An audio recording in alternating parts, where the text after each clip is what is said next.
వినాయక చవితి అంటేనే ఐక్యతకు నిదర్శనమని కేవీ సుబ్బారెడ్డి కళాశాలల అధినేత డాక్టర్ కేవీ సుబ్బారెడ్డి తెలిపారు. ఈ మేరకు ఆయన శనివారం దూపాడులో నిర్వహించిన గణనాథుల నిమజ్జన కార్యక్రమంలో ముఖ్య అతిథిగా పాల్గొని మాట్లాడారు. ప్రపంచంలోనే ఐక్యతను చాటి చెప్పేది ఒక్క వినాయకుని పండగే అని, ఐక్యతకు నిదర్శనంగానే వినాయకుల పండుగను ప్రజలు జరుపుకుంటారని ఆయన తెలిపారు. అందుకే స్వతంత్రానికి పూర్వం మన దేశంలో బాల గంగాధర్ తిలక్ ఐక్యతను తెలిపేందుకే వినాయక చవితి ప్రోత్సహించేవారని ఈ సందర్భంగా ఆయన గుర్తు చేశారు. అప్పటి నుంచి ఉన్న ఐక్యతనే నేటికి దినదినాభివృద్ధి చెంది దేశ ప్రజలను ఒక తాటిపై నడిపిస్తున్నదని ఆయన ఆశాభావం వ్యక్తం చేశారు. పండుగలు అంటే ఎవరు ఇండ్లలో వాళ్ళు కుటుంబ సభ్యులంతా కలిసి జరుపుకుంటారు. కానీ ఒక వినాయక చవితి మాత్రం అన్ని పండుగలకు అతీతంగా 9 రోజులు అన్నదాన కార్యక్రమంలో నిర్వహించి పేదల ఆకలిని తీరుస్తారని తెలిపారు. పేదల ఆకలి తీర్చిన వాడే గొప్పవాడని ఈ సందర్భంగా ఆయన తెలిపారు. అలాంటి వినాయక చవితి పండుగను కులమతాలకు అతీతంగా జరుపుకుంటారని వినాయక చవితి పండుగ గురించి కొనియాడారు. ఈ సందర్భంగా దూపాడు గ్రామంలో గణనాథుల వద్ద అన్నదాన కార్యక్రమం నిర్వహించారు. దూపాడు గ్రామం అంటే తమకెంతో ప్రీతి అని ఆయన పేర్కొన్నారు. గ్రామంలో ఐక్యతతో ఉండి ఎన్ని అభివృద్ధి కార్యక్రమాలు చేపట్టినా తాము వెనకాడమని ఆయన తెలిపారు. ఈ గ్రామ అభివృద్ధికి ఎంతటి ఖర్చునైనా తగ్గేదే లేదని చెప్పారు. అంతకు ముందు కేవీ సుబ్బారెడ్డి కళాశాలలో అధినేత కేవీ సుబ్బారెడ్డిని గ్రామస్తులు భారీగా డ్రమ్స్తో, పూల మాలలతో, పూల వర్షంతో ఘనస్వాగతం పలికారు. కార్యక్రమంలో గ్రామస్తులు తదితరులు పాల్గొన్నారు.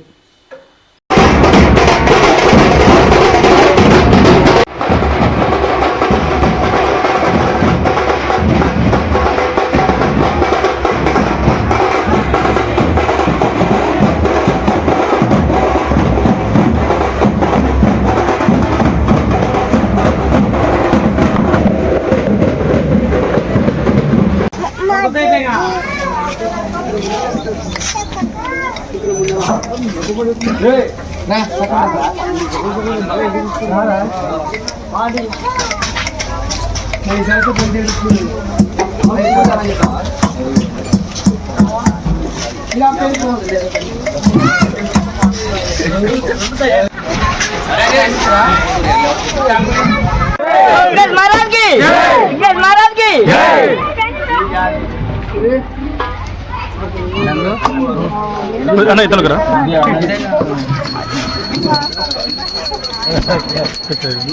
ఏమను కొద్దిగా ఖాళీ సార్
మా గ్రామంలో పిల్లలు పెద్దలు కలిసికట్టుగా ఈ వినాయకుడు నిమజ్జనం చేయాల్సిగా మరి కోరుతున్నాను.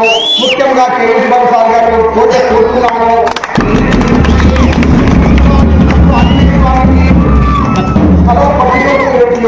ఎవరు నువ్వు దయచేసి మా గ్రామం తరఫున మేమందరం కలిసి మాకు ఆ కలరు ఆంజనేయ స్వామికి శివాలయంలో కలర్ కొట్టుగా మరి కోరుతున్నాను. వర్షాలు రానుకునే కాబట్టి మీరు ఏ రోజు కావాలంటే ఆ రోజు మీరు ఏ పెయింట్ కావాలంటే అక్కడ పెయింట్ తెచ్చుకొని నా పక్కన రాసుకొని ఆ కూలీలు కూడా ఎవరు కావాలంటే ఒక కూలీలు ఏం కావాలంటే తెచ్చుకోవాలి.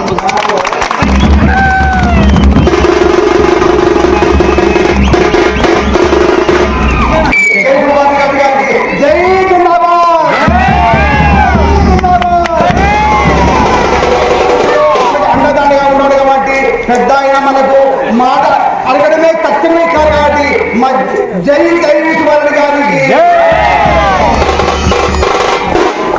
మొత్తం చేయబోతున్నారు. ఈ ఊరేగింపు జీవితం చేయబోతున్నారు కాబట్టి గ్రామ ప్రజలు చిన్నలు పెద్దలు ఈ సార్గారు వచ్చారు కాబట్టి అందరికీ రావాల్సిందిగా మరి మరి కోరుతున్నాము.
నెక్స్ట్ మనరెడ్డి గారికి మన తండ్రి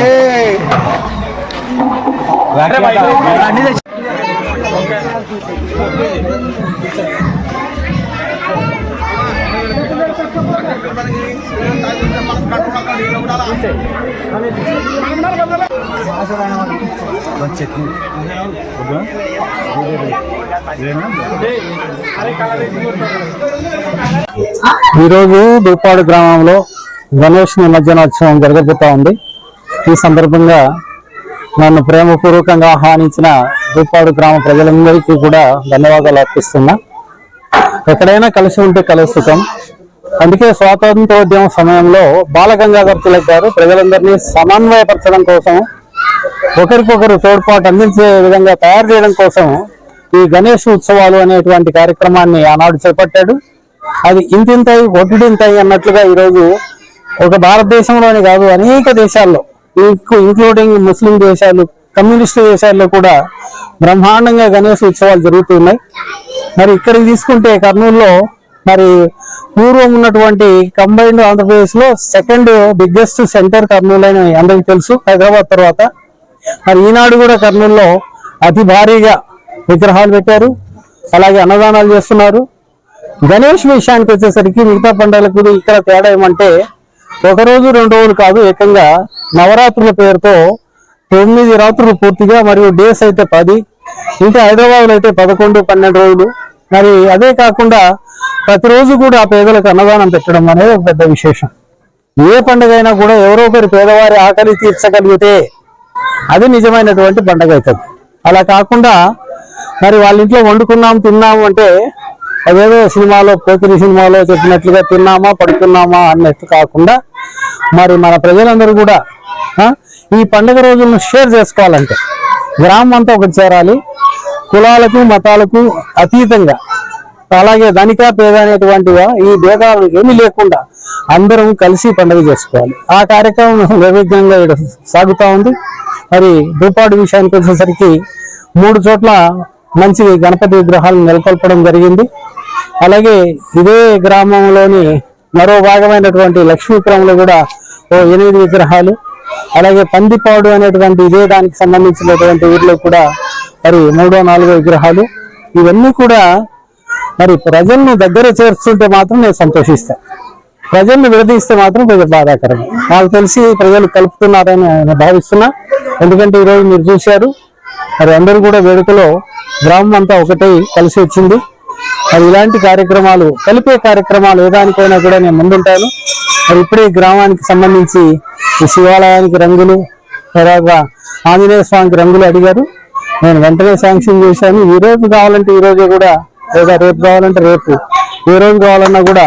అదే కాదు, భూపాడుకు సంబంధించి శాశ్వతమైన పని ఏం చేస్తామన్నా కూడా అది ప్రజలకు ఉపయోగపడేదైతే నేను ఎంతైనా సరే, అంటే ఏకంగా 1 కోటి రూపాయలు ఖర్చు పెట్టడానికి కూడా నేను సిద్ధంగా ఉన్నాను.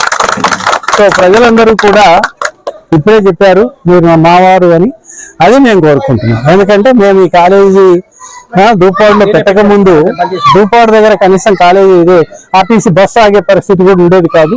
కానీ ఈనాడు స్లీపర్ బస్సులతో సహా దూపాడు అంటే కేసుబాడి కాలేజ్ కదా, కేసుబాడి కాలేజ్ అంటే దూపాడు కదా, ఇలా ఒకదానికొకటి పెనవేసుకుపోయాక మమ్మల్ని విడదీసే ప్రయత్నం ఒకరో ఇద్దరు ఊర్లో చేస్తున్నారు. ఆ ఒకరో ఇద్దరు కూడా నేను విజ్ఞప్తి చేస్తున్నా, నన్ను మీ వాడిగా స్వీకరించండి.